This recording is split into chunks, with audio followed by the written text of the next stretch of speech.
Chill and Hustle family. It's Layla here, long time no see. I'm really excited for this episode. I have my first male episode, so this is really exciting. And we're gonna talk about all things like male mental health, wellness, with Damien. So he's gonna introduce himself, and we're gonna get into the episode. Fantastic. Well, looking forward to it. Thank you, Layla, for inviting me. I'm honored to be chatting with you and with your audience. So, yeah, my name's Damien Rodriguez. I am from born and raised in Los Angeles, California. On a professional note, I'm a vice president of sales for a healthcare tech company. We really focus on behavior health, mental health, and suicide prevention across the nation here in the United States. We work with some of the largest health systems, health plans, even the VA and the federal government, and just really doing some important work in that space. On a personal note, yogi, I love doing yoga, meditation, really into holistic wellness.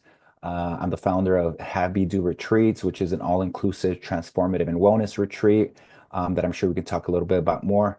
And yeah, oldest of four, have three younger sisters, and a little dog named Sade. So yeah, looking forward to our convo today. Thank you. I love that. Okay, so we're gonna go into male mental health. This is something that I've actually never discussed before. I think I've touched on it briefly in conversations here and there, but a lot of my audience and events are female, and then more recently, there's been more male attendees for breathwork and meditation and yoga, and so it's really interesting to see that progression. And I've also noticed that the sharing circles that we do at the end, a lot of the male audience will say it's hard for me to cry or to show emotions, things like that. So I'm wondering if, Damien, you could speak to that and that process, maybe your own process of going from that really hyper masculine, like I can't cry, I can't show emotion, into maybe a more neutral and healthy space for yourself. Absolutely. Such an important topic. Um, yeah, so I guess where do we start in terms of men's mental health? I think it's no secret that whether it's in movies or songs like Boys Don't Cry or just the way we were raised, I know for a fact my dad would tell me, hey, just suck it up and I better not see you cry, or hey, men always, take it on the chin, things of that sort. And we're just really led to believe from a young age that, hey, we're a guy. We shouldn't show emotions. We should really have it all together. And nobody wants to hear about what your problems are. We just want to be kind of solutions or figuring things out for whether it's for our family, for our friends, things of that sort, which is not a bad thing, kind of at its core. But over time, it really drives us to hold things in. And given that we're a human being, not just a male or female, but that we're human and emotions are a part of just life and things are going to be tough, we have to be able to have an outlet to be able to talk about, how we're feeling, um, have tools to be able to deal with those emotions so that they don't explode like a volcano, because there is going to be a point where it might be too much. Speaking from personal experience, like I mentioned earlier, I'm the oldest of four, three younger sisters. Unfortunately, my dad, through his own raising and trauma, he was an alcoholic and, used drugs. He provided for the family. He made sure we had a house and food and clothes. Um, but I don't think he ever made sure that he was taken care of, and he did what he thought was best, and that was just hold it in and maybe self-medicate with drugs and alcohol. And when I was 16, unfortunately, my parents got divorced, and dad actually became homeless because drugs and addiction really took over his life. Um, Fast forward to today, I am really actually humbled and proud about my experience because it led me to a journey of wanting to actually figure out how to deal with certain emotions. I've always been known as like the cool, calm, collective, happy-go-lucky person. Pretty successful professionally. But about 3 years ago, I lost a very good friend of mine to suicide. And there was really no signs of it. And it was really an eye opener. And speaking openly, I had my first panic attack at that time, and it was kind of scary. And through that process, I really opened my eyes that, you know, I'm probably holding a lot in and I'm not even dealing with it. And in a world, especially living in Los Angeles, where we have access to Hollywood and clubs and social media and all this stuff, it's very easy to kind of, you know, not deal with your problems and just focus on having fun. But it is going to bubble up some way. So when I had that panic attack, it really opened my eyes, and I did not want to go down a route of taking prescriptions, medications to go to sleep, to not feel depressed and not feel anxious. I knew there had to be a better route, and that really led me to a path of knowing and learning about meditation and breath work and journaling and reading things and my mind frame and hypnotherapy and working and talking to a community of people like yourself and your audience, where we know deep down that it's okay to have emotions. It's okay to talk about it. It's okay to reframe it. And it's okay to move forward in a way where you're taking care of yourself physically, mentally, spiritually, all just through the power of being yourself and nature and grounding and fresh air and the ocean and the sun. We don't need the pharmaceutical drugs to make ourselves feel better. We just need to get back to, our root selves, and it's been amazing. It's been an amazing journey. So I know that was a lot, but it really gets me fired up when I start to talk about where I've been, what I've experienced, and wanting to help others that might be going through something similar. Thank you. Yeah, thank you so much for sharing your story. And I think that when we share our stories, we share our backgrounds and things that we've been through, our traumas. It allows other people to say, oh, maybe I could open up about that to someone in my close circle. And then from there, if you're a facilitator, you're somebody that's in a more public eye or have a social media presence, you can start to share it on there and really allow people to gravitate towards you and open up. And it's kind of like a butterfly effect. Like if I open up about this thing, then someone else can feel comfortable, even though they have a background of like a very strong male lineage where it's like we don't talk about those things. We don't cry, we don't show emotions. And you spoke a bit about like the tools that you use. And also hypnotherapy. I'm wondering if you could speak about hypnotherapy a bit more, just because I'm curious. I'm like, I always think about it as like kind of like a trance or something like that. So I'd be really interested to know more about that. Absolutely. So again, during a time where I was really just open and receptive to anything and everything that I believe was a more holistic approach to really figuring out why I was feeling certain ways, how to overcome certain challenges. I stumbled upon hypnotherapy. And, at first, of course, like anybody, there's this idea of hypnotherapy as like, you're getting sleepy or like bark like a dog or things that we see on TV and movies. And really, understanding and destigmatizing that's not what it is. That's Hollywood. What it really is working with a professional that knows how to help guide you through a trance. And when we say a trance, it's really just putting you in a relaxed state. And the reason you want to be in a relaxed state is because you're going to have one of the most powerful conversations you've ever had. And that's because you're going to be speaking directly with your subconscious mind. Now, for those that may or may not be familiar, our subconscious mind really is kind of like our programming. Think of it as like your MacBook operating system or your Windows operating system. It's kind of like your programming, and that programming comes from really our experiences, the things that we're soaking in. A lot of it stems from our childhood, but as well as all the stuff that we're being fed from the media, from advertising, from social media, at a certain extent, that is all hypnotizing us to think a certain way, to see the world in a certain way, to see ourselves a certain way.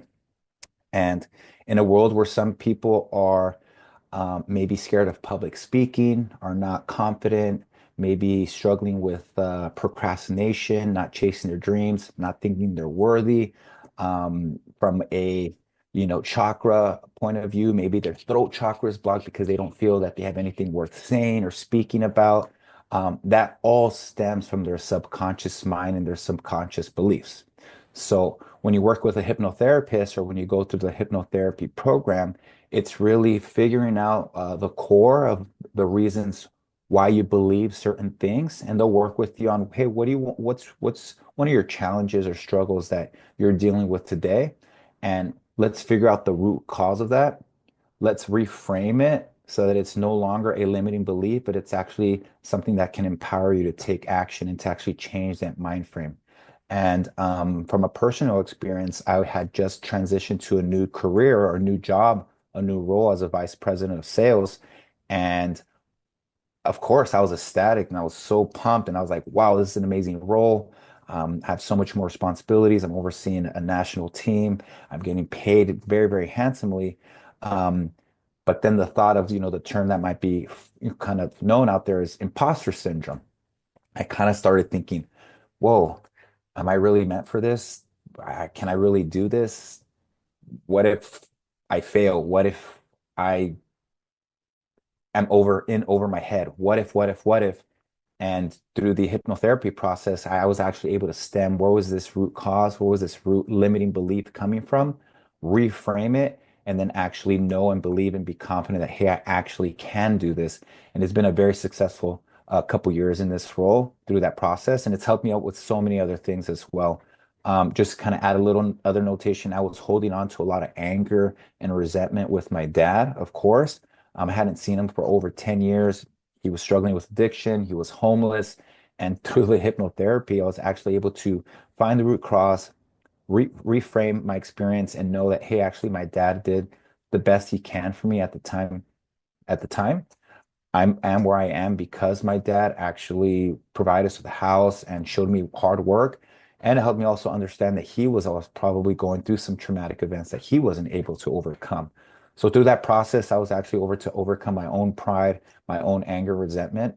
I found my dad, and it wasn't easy. It didn't happen overnight, but I'm happy to say that we actually got him through a program. He's now 3 years sober. He got a job. He has a motorhome. He has a dog, and we actually celebrated one of his anniversaries of sobriety doing skydiving. So, like you said, butterfly effect. It all stemmed from me reframing these root causes and these limiting beliefs, and actually being empowered to take action in a way that I want to for myself, for the world around me. So that's just a snippet right there. That's so beautiful. Thank you so much for sharing that. Yeah, it's really powerful. The thing that you said about us constantly being hypnotized, right? That is so crazy to think about because even with our phones, like we're constantly being fed literally 30 seconds, 5 seconds of just pure like subconscious programming. And that's something I've been really aware of. Like, I'm not like kind of a typical 21-year-old just going out partying. The only thing I will do is dancing, but that's it.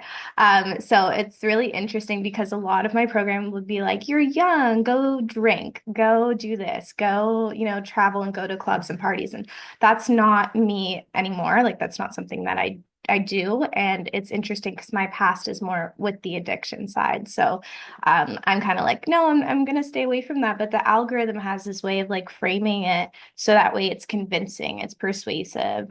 You want to do those things. Then I'll be going to bed thinking of these images. I'm like, whoa, my subconscious is talking to me. I'll be in breathwork and I'll be like, okay, I need to cleanse these things out because there's so much heavy programming. So I think that that's a really powerful way to get into the subconscious and kind of cleanse whatever's going on there, whatever you're absorbing, that's really in essence like not you at all, not your soul, not your purpose. So yeah, that's really powerful. I also wanted to ask you, like, in terms of the kind of stigma around hypnotherapy, I feel like there's also this stigma around, like, if males were to do meditation, breathwork, yoga, like, what has been your experience doing that? Do you feel like people have this stigma around it, or do you feel like when you step into like a breathwork class, meditation, there's kind of like this open energy, open feeling, no judgment? So yeah, I just want to ask from your perspective, maybe there's some listeners that are like, yeah, this is awesome. Like I'm feeling these traumas, I'm feeling this way. And I want to really fix that and to change that. But there's this stigma, my bros aren't going to think I'm cool if I do this, that kind of thing.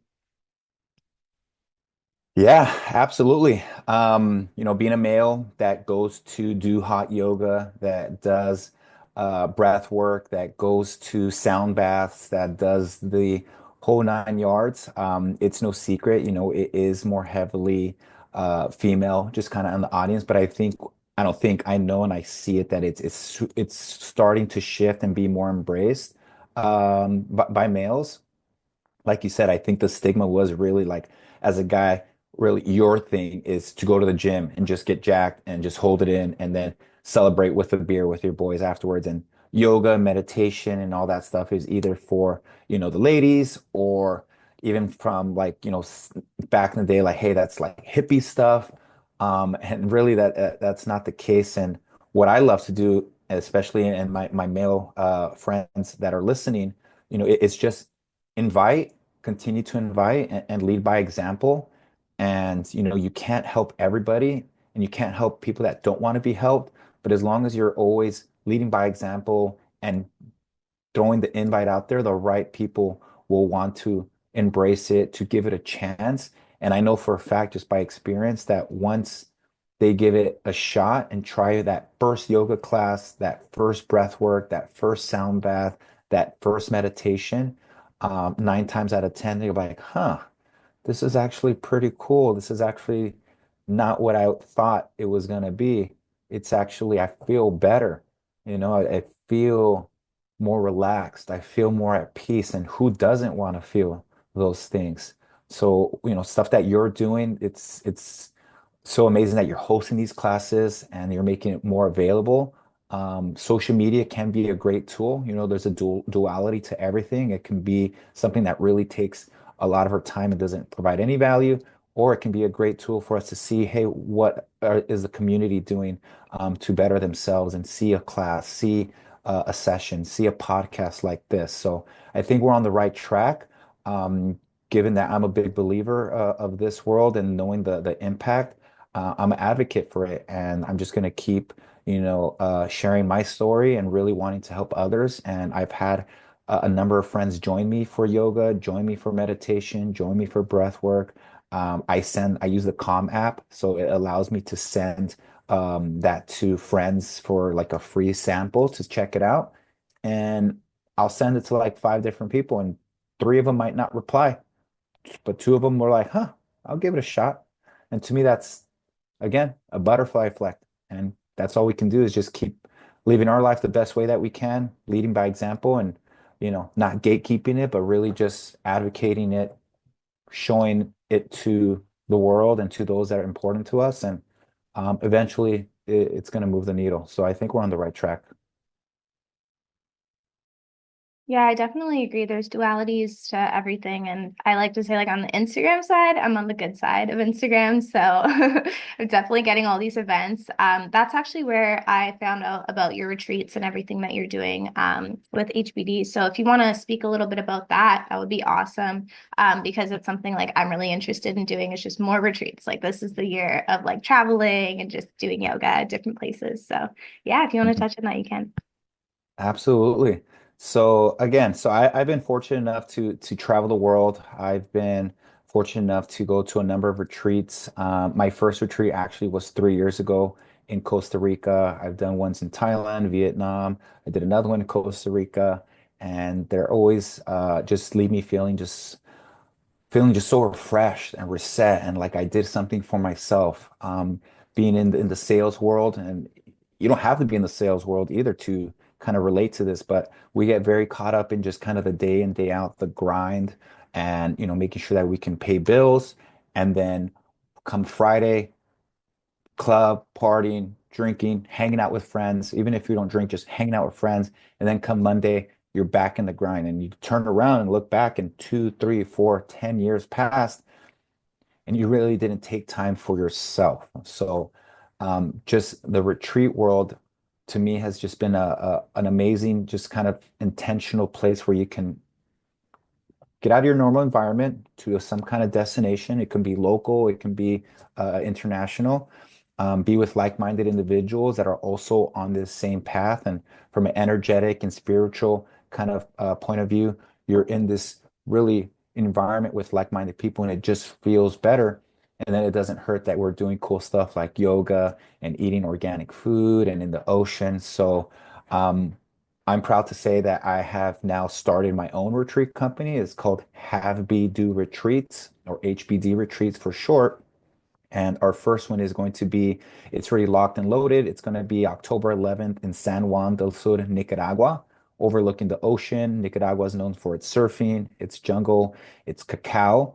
We're going to have yoga, meditation, breath work, sound bath, cold plunge, temescal, cacao ceremony, you name it.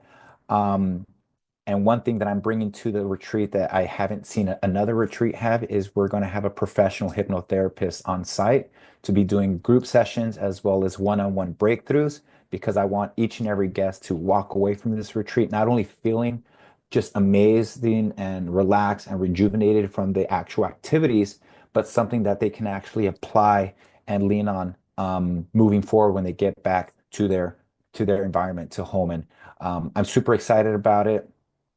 Our tagline is just land, we take care of the rest. When we say all inclusive, it's literally all inclusive. We're going to have transportation from the airport, surfing, the organic food, you name you don't have to worry about a thing. We got it all plugged in. I myself are going to be there, so I like to over deliver, make sure all my guests are taken care of. I put myself in your shoes. What would be an amazing retreat experience? That's what I want to deliver. And if we're lucky enough, maybe you and a couple of your friends will be in attendance as well. So yeah, that's going to be in October in Nicaragua, and that's going to be the first of many. And I'm very, very much looking forward to it. The reason I call it heavy do retreats, also, I wanted to just mention is because through this process of hypnotherapy, um, when we reframe our limiting beliefs, I am a wholeheartedly not only a believer, but I know and I'm confident that each and every one of us is born with a natural ability to have anything that we want in this life, to become anybody that we want to be in this life, and to do the things that we want to do in this life. And really, the only thing that stops us from what we want is ourselves. So if we can get out of our own way, it's going to open up so much doors. Um, and I'm just really excited to help advocate and show others what they were naturally born capable to do. Beautiful. Thank you so much for describing that. Yeah, yeah. I definitely live in Canada and need to get out of here. I need to get to the negative ions of the ocean. So, guys, if you're interested, let me know. Let Damien know. I'll put all of your information in the show notes, Damien. So we'll have like HPD retreats down there, and you guys can check that out. Make sure that you do. And you also have some amazing content too. So you guys should definitely check that out. And me as well. You guys are following me, hopefully. If you're not already, you should be. Yeah, so if you had also, I like to end off like every podcast with this. If you had one piece of advice or word of inspiration, maybe somebody is listening to this and they're more new to all of this stuff, and they're just beginning their journey. I know for me, it started from a place of addiction and then moving into more sobriety and finding things that were conducive to my mental health, my physical well-being, spiritual well-being. So if somebody's new to this, what piece of advice or encouragement could be short, long, anything would you give them? Great question. I feel that's super important. For one, I would really encourage everybody to just kind of be honest with themselves. I think that's where it starts, just being honest and holding yourself accountable. And when you honest yourself, just in terms of like, am I truly happy with where I am today? And if so, great. That's amazing. But if not, if there's something that you just feel like you haven't been doing for yourself, that you haven't been going after, if you've had an idea that you wanted to try, whether it was an activity, whether it was a project, whether it was launching your own podcast, like what's holding you behind, what's holding you back from doing it? And 9 times out of 10, it probably is our own limited belief. And like one of my favorite quotes, I'm sure most people have heard it. Whether you think you can or whether you think you cannot, you're right. I think that was from Henry Ford. And in a world where we're taught about, manifestation and constantly thinking about what you want and the power, the law of attraction, I think we forget about something that supersedes that, and that's the law of assumption. Because if you always focus on something, but you're not actually going for it, it's probably because you think that's not going to work. It's not going to work for me. So whether you think you can or you think you can't, you're right. So the law of assumption talks about you have to really not only focus on something, but believe that it's going to workout. Assume that you're capable of doing it. It's not going to be easy, but just like when you're a 1 year old learning how to walk, you got up, you took a few steps, and you stumbled. And you weren't mad, you weren't angry, just like, huh, okay, that was cool. Let me get back up and try again until you're walking, until you're running, until you're flowing. That's like anything. So it really starts with kind of that first step and that belief in yourself that you can make it happen. Um, that would be one of the things that I really believe everybody can benefit from is just believing in yourself. Don't let the world around you and their limiting beliefs hold you down from just trying new stuff and trying things that speak to you that you've always wanted to go after. And another word that I want to just embed in everyone is anticipation, you know, just like Christmas Eve, when you wake up the next day or you're going to sleep and you're just anticipating that next day you're gonna have your gift, you're gonna be opening it up or seeing your family or having cookies and milk, whatever. You're excited about something. You're still excited about the unknown. So if we can kind of see the world, see what we do with anticipation versus with worry or anxiousness, I think that really helps just kind of frame and just kind of leads to a more fulfilled and a life where you're not scared of going after it because you're gonna anticipate, hey, it's gonna work for me. And even if it doesn't go exactly how I thought, I'm going to learn from it as well. And that's still a positive thing, too. So I know that was a little long-winded. I just, I get very excited about this stuff. I love talking about it. And yeah, if you're listening and you've been having some kind of idea or a thought or something that you've been wanting to try or go after or do for yourself, make time and go for it and do it. You're not going to regret it. Yeah, thank you so much. Turning that anxiety into anticipation. I'm going to use that one. I'm going to steal it. Yeah, that's amazing. So, yeah, guys, if you're listening and you also maybe need some support, or maybe you want to reach out to Damien, want to reach out to myself, definitely do it. We're here to support you on this beautiful journey of whether that's entrepreneurship, healing, wellness. Like, we got you. So, thank you so much for listening to this podcast. Make sure to share it with somebody that needs a little bit of encouragement or you think would resonate with Damien, with his story. Definitely share it all, share the love. And we will see you here again soon. Thank you. Bye.